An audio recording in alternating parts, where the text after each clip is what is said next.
بسم اللہ الرحمن الرحیم۔ اعتکاف سنت ہے، اور اس اعتکاف کے جو دورانیہ ہے وہ رمضان کے آخری عشرے کے 10 دن ہے، یعنی 20 رمضان کو عصر کے وقت ایک انسان مسجد میں بیٹھتا ہے، اور پھر چاند رات، جو عید کی رات جو چاند نظر آتا ہے، اس چاند رات کو وہ مسجد سے باہر نکلتا ہے۔ 10 دن تک وہ مسجد کے اندر اعتکاف میں ہوتا ہے، وہ اعتکاف میں بیٹھتا ہے۔ جس نے اعتکاف کا ارادہ کر کے مسجد میں بیٹھ گیا تو وہ 10 دن تک مسجد میں بیٹھے گا۔ تو اس طرح مسجد میں بیٹھنے کے بعد پھر یہ ہے کہ دوبارہ مسجد سے باہر نکلنا بغیر کسی شرعی عذر کے، یہ اس کے لیے جائز نہیں ہوگا، اس سے اس کا اعتکاف ٹوٹ جائے گا، اور پھر وہ اعتکاف اس کے اوپر واجب ہو جائے گا، یعنی اس کو ہر صورت میں کرنا ہوگا۔ پہلے یہ سنت تھا، اب یہ ہے کہ آپ بیٹھ گئے، آپ نے مسجد میں اعتکاف کی نیت سے بیٹھے اور 10 دن کی نیت سے بیٹھے، اب فوراً جب آپ مسجد سے باہر جاتے ہیں بغیر کسی عذر کے تو آپ کا اعتکاف ٹوٹ جاتا ہے، پھر آپ نے وہ آپ کے اوپر واجب ہو جاتا ہے، اور اس اعتکاف کو پورا کرنا انسان کے لیے ضروری ہے۔ تو اس طرح دوسرے نمبر پر یہ اعتکاف کس وقت بیٹھنا چاہیے؟ یہ اعتکاف مغرب سے پہلے پہلے، 20 رمضان کو مغرب کی نماز سے پہلے پہلے، یعنی عصر کی نماز ہوتی ہے 20 رمضان کی، تو عصر کی نماز کے فوراً بعد انسان مسجد میں بیٹھ جائے، اور پھر چاند رات، یعنی عید کا جو چاند نظر آتا ہے، وہ چاند رات کو انسان جو ہے وہ مسجد سے باہر نکلے گا، تو تب یہ 10 دن پورے ہوتے ہیں۔ تو یہ 10 دن کا جو ٹائم ہے، اس کو پورا کرنا ایک انسان کے لیے ضروری ہے۔ تیسری بات جو ہے وہ یہ ہے کہ اعتکاف میں جب انسان مسجد کے اندر بیٹھ جاتا ہے تو اس کے بعد بغیر کسی شرعی عذر کے وہ مسجد سے باہر نہیں نکل سکتا۔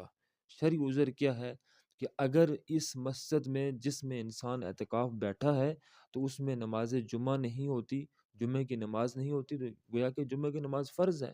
تو فرض کے لیے انسان اپنی مسجد کو چھوڑ کر کسی دوسری مسجد میں جا کر نماز پڑھ سکتا ہے، کیونکہ فرض ہے تو فرض کو پورا کرنا ضروری ہے۔ وہ مسجد سے باہر نکلے گا، دوسری مسجد میں جائے گا، اور اس دوران وہ راستے میں کسی سے بات چیت نہیں کرے گا، وہ گویا کہ اعتکاف میں ہے، کسی سے بات چیت نہیں کرے گا، تو وہ نماز پڑھ کے فوراً فرض نماز پڑھے گا مسجد میں، جمعے کی نماز جو فرض ہے، اور باقی جو سنتیں ہیں اور نوافل ہیں وہ واپس آ کر اپنی مسجد جہاں پر وہ اعتکاف بیٹھا ہے وہاں پر آ کر وہ نماز ادا کرے گا، سنتیں اور نوافل۔ اس طرح پھر مسجد میں چوتھی جو بات ہے اعتکاف کی جو غلطی ہے وہ یہ ہے کہ اعتکاف میں اکثر اوقات کوئی جنازہ ہوتا ہے تو میں نے اکثر دیکھا ہے کہ جو اعتکاف میں بیٹھے ہیں وہ جنازے میں بھی شریک ہو جاتے ہیں، تو یہ سب سے بڑی غلطی ہے۔ جنازے میں شریک ہونا یہ غیر شرعی عذر ہے، یہ غیر شرعی عذر میں جب انسان مسجد سے باہر نکلے گا تو اس کا اعتکاف فاسد ہو جائے گا۔ تو اس طرح بغیر کسی شرعی عذر کے مسجد سے باہر نہیں نکلنا چاہیے۔ تو کسی نے کوئی اگر سوال کرے کہ یہ جنازہ جو ہے وہ یہ بھی عبادت ہے، تو یہ عبادت ضرور ہے، لیکن یہ فرض کفایہ ہے کہ اگر پورے محلے میں سے کوئی ایک آدمی اس نماز جنازہ میں شریک ہوتا ہے تو سب کی طرف سے ثواب ہو جاتا ہے، سب کو اس کا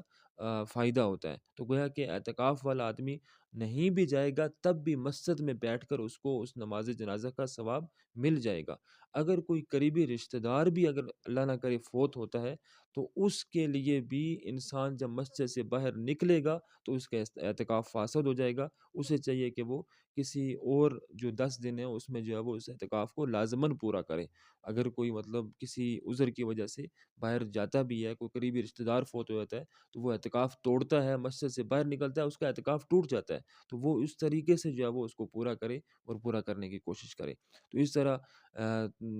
اس کے بعد جو غلطی ہے وہ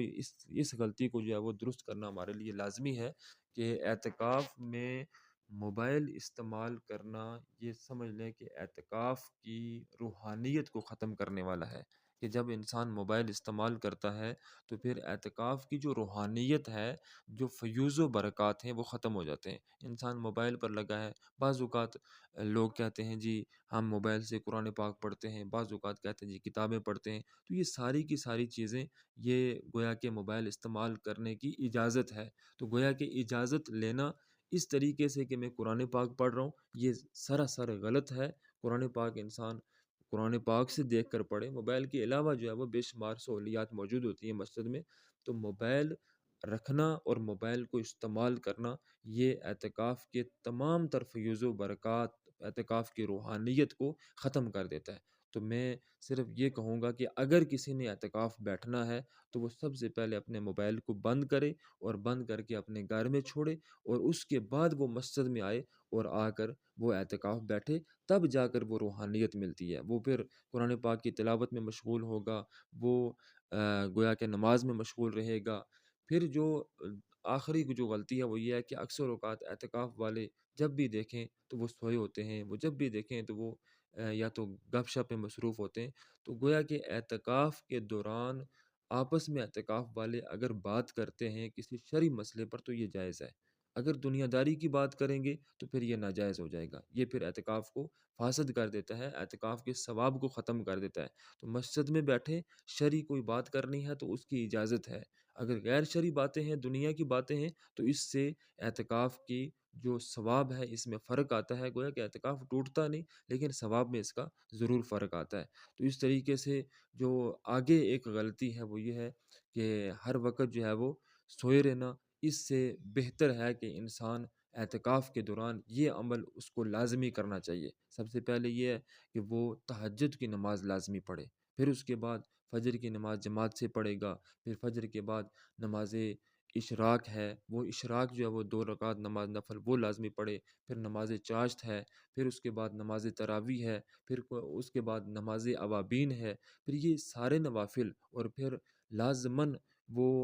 نماز صلاۃ التسبیح جو ہے وہ اس کا اہتمام لازمی کرے۔ وہ صلاۃ التسبیح کی نماز بھی لازمی پڑھے، قرآن پاک کی تلاوت کرے، قرآن پاک کو ترجمے سے پڑھے۔ تو یہ مسجد کے اندر بیٹھ کر اس کی یہ مشاغل ہونے چاہیے، نہ کہ وہ موبائل کے اوپر لگا رہے اور پھر ہر وقت کبھی سوشل میڈیا پر، کبھی کچھ، کبھی کوئی چیز جو ہے وہ سرچ کرنی۔ تو اس طرح یہ اعتکاف کی جو ہے وہ فاسد ہونے کا سبب ہے اور اعتکاف کی روحانیت کو ختم کرنے کا سبب ہے۔ پھر اس کے بعد غلطی ہے وہ یہ ہے کہ اعتکاف کے دوران اگر گرمی جو محسوس ہو، گرمی لگے کسی کو، تو وہ لوگ اکثر میں نے دیکھا ہے کہ بار بار غسل کرتے ہیں۔ تو بغیر کسی فرض غسل کے بغیر، یعنی فرض غسل ہے اس کے بغیر اگر انسان ٹھنڈک حاصل کرنے کے لیے غسل کرتا ہے، گرمی کو ختم کرنے کے لیے غسل کرتا ہے، تو یہ اس سے اعتکاف فاسد ہو جائے گا، کیونکہ وہ غسل کرنے کے لیے بغیر کسی شرعی عذر کے جائے گا، غسل خانے میں جائے گا، وہاں پر غسل کرے گا، اس سے اس کا اعتکاف فاسد ہو جاتا ہے۔ تو غسل کرنا اس سے جو ہے وہ، اگر فرض غسل نہیں ہے، اگر ویسے جو ہے غسل کرتا ہے تو اس سے جو ہے وہ اعتکاف اس کا فاسد ہو جاتا ہے۔ تو وضو کے اوپر بھی وضو کرنا، ایک مرتبہ وضو موجود ہے، اگر دوبارہ وہ وضو کرنے کے لیے باہر جاتا ہے، واش روم کی طرف جاتا ہے، اگر بغیر کسی ضرورت کے، بغیر کسی حاجت کے، تو جب وہ مسجد سے باہر قدم رکھے گا تو اس کا اعتکاف اس طریقے سے جو ہے وہ فاسد ہو جائے گا، ٹوٹ جائے گا۔ تو اگر وضو ہے تو اس وضو میں نماز پڑھیں، اگر قضائے حاجت نہیں تو پھر دوبارہ جو وضو کرنے کے لیے باہر جائے گا تو یہ غیر شرعی عذر ہو جائے گا۔ تو اس طرح یہ اعتکاف کی یہ چند مسائل ہیں، انشاءاللہ مزید بھی جو مسائل ہوں گے وہ آپ کے سامنے بیان کیے جائیں گے۔